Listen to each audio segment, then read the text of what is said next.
Hey, it's Cherie from Big Notes Get Votes. I hope you are having an amazing day, and I am jumping in on Saturday morning again to share with you the focus of this month's weekly live workshops. That is creating an effective practice plan. And so we kicked off last Saturday just with the basics of how to create a practice plan, and you can go back and check out that live. The whole overview of that was to set some goals for yourself, make some time, set aside time to practice and actually schedule it so that it gets done. And today we're going to take it one step further and talk about how to personalize your practice plan. Now, if we've not met before, I am a professional singer and I have been for about 27 years ago. That's a long time. And I'm also a vocal coach. I work predominantly with emerging artists, helping them to build confidence in their vocal ability and performance skills, plus navigate the modern music business through my artist development arm of things. So it's really important for me that we have artists that are feeling good about themselves and that are setting performances to work towards, regardless of what is going on in the world. And since last week, when I came live and shared why I'm practicing this month, which is working towards some gigs, we here in Auckland, New Zealand, have gone into level 1, which is just amazing. And that means on a national level, we can tour and have mass, events, grand scale events. And I have a couple of those that I'm working towards at the end of the month. Like the world, I'm sure about 1% of musicians, I was not gigging, not live streaming, and definitely not practicing. So I find myself in a position of what I call not very gig fit. And so I'm really focusing and hoping to share my process with you, both in these weekly live workshops, but in my videos that I'll be posting from week to week leading into that. So let's get into it. We've talked about how to create a practice plan, and I shared that today I will show you how to personalize it. And tech working in my favor, all things considered, and my cat not doing her vocal warm-ups in the background, I will share my screen with you and actually show you my practice plan that I'm going to give to you you can just grab that in the description. I'm going to pop a link and that'll take you through to both this practice plan, and you'll see how you can get access to some other resources because it's a live document. So I'm going to share that with you today, as well as I'm going to show you how to personalize by figuring out what it is that you need to work on, whether that's goals that you have for your voice or a particular song that you're working towards. But it really starts with awareness. And the awareness for me is just understanding the basic scope of my voice, which is my vocal range. And so once I know that, I know where my sweet spot is, I know where my coordination changes are, and I know then what technical elements I need to be able to bring the best out of my voice in that sweet spot, but also what technical elements to apply to massage any areas that need a little bit of extra help. So let's start this live workshop with me trying to share my screen and show you the practice plan, and fingers crossed it's going to work. Sharing my screen, and there you have my practice plan, and this is a guide to creating an effective practice plan. You can download this. I'll pop the link in the description box, and you can see that I've jotted down there the frequency of practice is really dependent on what you're doing, what your gig fitness or your vocal stamina is like in the moment. I suggest starting with once a week if you haven't been doing anything previously, and then increase it to 3 to 5 times a week if you're working towards something or improving your stamina. Then you can have a look there, and I've outlined what I think is good to run through when you're practicing. You've got some time for vocal journaling, and that for me is just making sure that you are intentional about what you're about to practice. You're checking in with your voice. You can download my vocal tracker or my vocal journal, which will give you space to write all these things in. You can jot down things like how much water you're drinking, how much sleep you're getting, any nutritional notes, anything that's triggering you, spicy food, acidic food, dairy, and also any hormonal notes if you're tracking your cycle and your energy levels. Then we can move on to the next phase, which is the focus and relax. That's setting up your practice in the right way. And you can check your posture, you're going to release tension in your body and your voice. And I've got my Singer Stretches video linked there where you can just follow along, almost like a workout video, and I will take you all the way through. And then you'll move on to your sirens for a check-in with your voice before your vocal warm-up, and then getting into your technical spotlighting, your song study practice, or your polish or performance, depending on what your focus is. So with your sirens, you'll be checking in with your voice and massaging any spots that need work. It's a stretch for your voice, and it can inform you how long you might want to be doing a vocal warm-up if it's feeling a bit clunky. And the vocal warm-ups we'll be talking about next week. You'll move then on to your technique spotlight, your song study practice, a polish performance before you do your vocal warm down, which will return your voice back to that speaking level. Then if you scroll down a little bit further, you will see a place where you can actually complete and fill in all of the information of what we just went through and talked about. So you can jot down how your body is feeling. Are you holding any tension in any particular areas? Write it down. Keep an eye on it. Extra stretches. Check in with your posture. That is a chance for you to just be really mindful about how your body is feeling. The same thing then with your voice and your sirens. When you've gone through those sirens, use this space to jot down if there has been anything, like how was the first one? Was that good? The second one, did you overthink it? The third one, did it make things better? And with that vocal warm up again, next week we'll be going through all the different ways that you can warm up your voice, and I'll show you how I do it when I'm practicing and getting ready to sing. And then you can jot down exactly what you've done in that vocal warm up and how it made your voice feel, especially how long it took for you to warm your voice up. Then you're jotting down any of the technical spotlighting elements, what you practiced, what you polished, any performance, but especially with the song study. I think it's really important that you have a song that you aren't necessarily about to perform.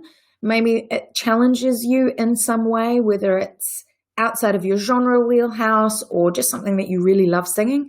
It's really important to have something that you can overlay techniques onto that's not like work when you're learning a song for a show or learning a song for a session or writing your own songs.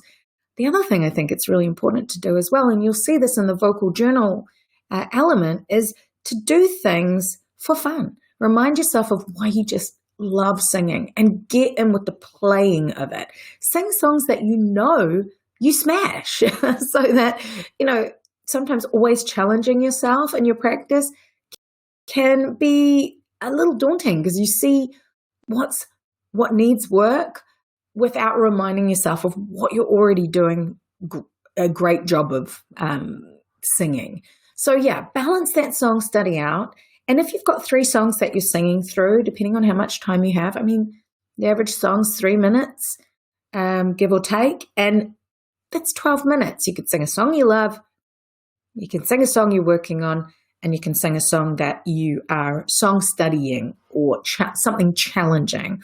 Or you can use, of course, that time for technical vocal warm-up, vocal vocalizations, running through scales, focusing on vowel shaping, focusing on resonance, filtering options, focusing on breath, but do it with one element at a time so that if it is a breath management focus, that's all you worry about. Don't think about your intonation. If you sing a bum note, don't worry about it. It's all about how is the breath. Are you using the right amount of breath for the task at hand? Spotlight each technical element.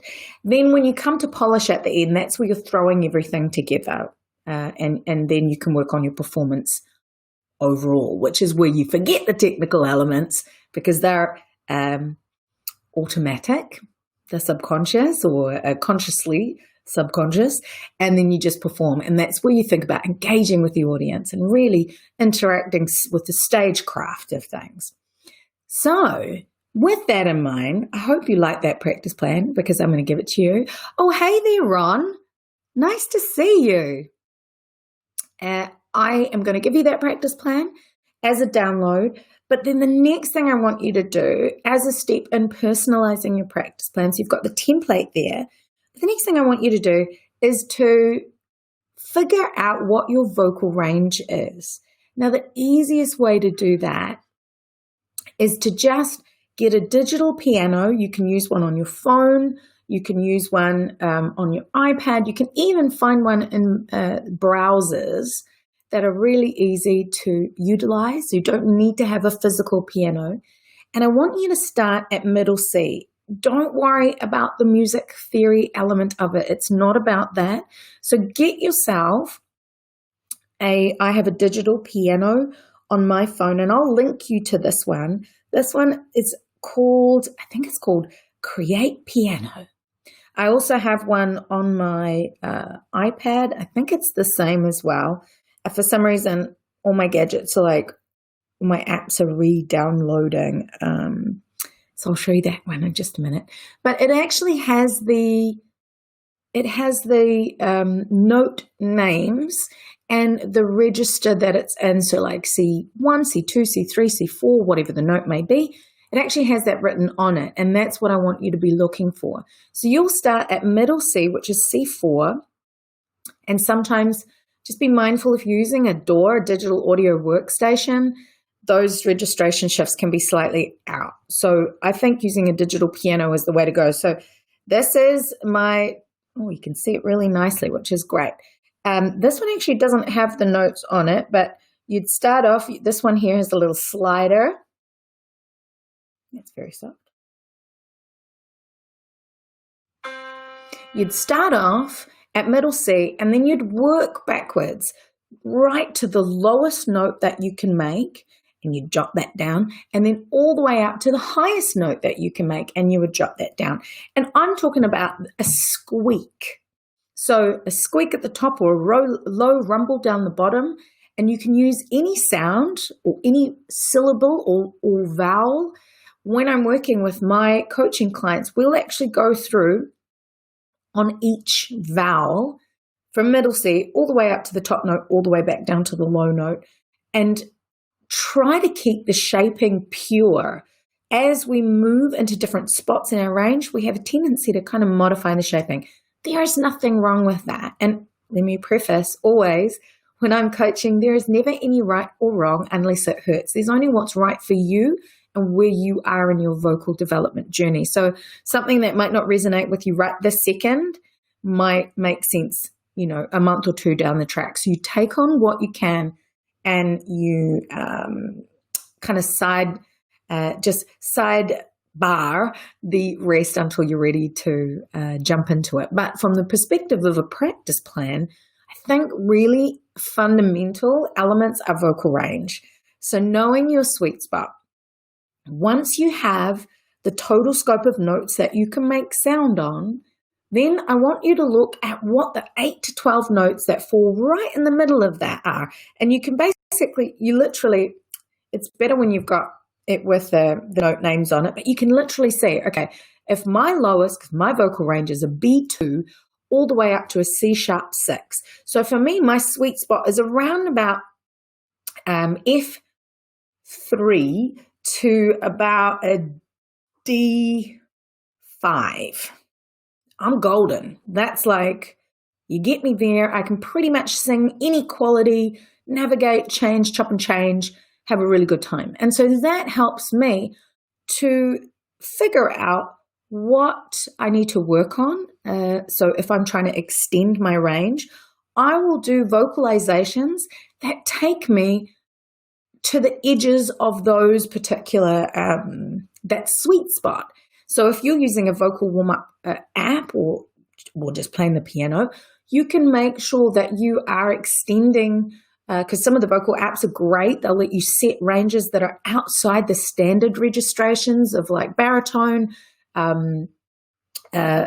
tenor, a soprano, mezzo. I can't think of all of them right now, but all of the basic registrations that, let's be clear, are often utilized most in a classical setting. So it actually doesn't really matter if you don't know what your classification is, unless you are in a choral or a choir setting when they're going to group you into those registrations.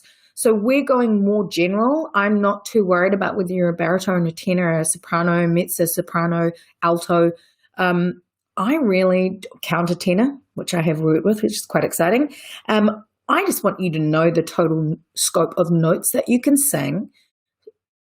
See, in the process of doing a vocal range assessment, if there's anything you noticed about particular vowel sounds or areas where your coordination changes switch. That's the most important thing, because then that tells you how to best navigate your voice when you're singing by either changing the key to get the song into the right key for you, or if you want to do it in a particular key, then you need to strengthen the coordination changes or strengthen the resonance or projection in particular areas.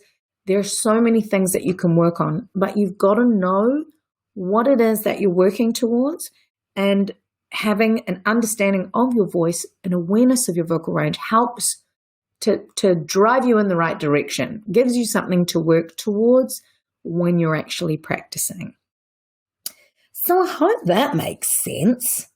I am going to next week take you through that entire practice plan and show you some examples of what you can use to make it easier for you. You will hopefully have downloaded the practice plan and given it a try between now and then, and you'll have some feedback for me, fingers crossed. Let me know if you're utilizing a practice plan. Let me know how you go with the practice plan if you download it and use it. And let me know if you have any questions at all. I think that's all I wanted to share with you today. But remember, the main thing about personalizing the practice plan is having some vocal goals for yourself, knowing your voice, knowing your vocal range, and then creating a plan for your practice, popping it in your diary, setting that time aside, and actually going through those steps of checking in with your voice, making sure your body's stretched, making sure your voice is warmed up, you've got your focused technical practice, and then you cool down your voice and take vocal rest if you're needed. So that's the bones of an effective practice plan. Grab the download, yell out if you have any questions, and I'll look forward to seeing you next Saturday for an actual run through of the workout. Have an amazing day. Talk to you soon.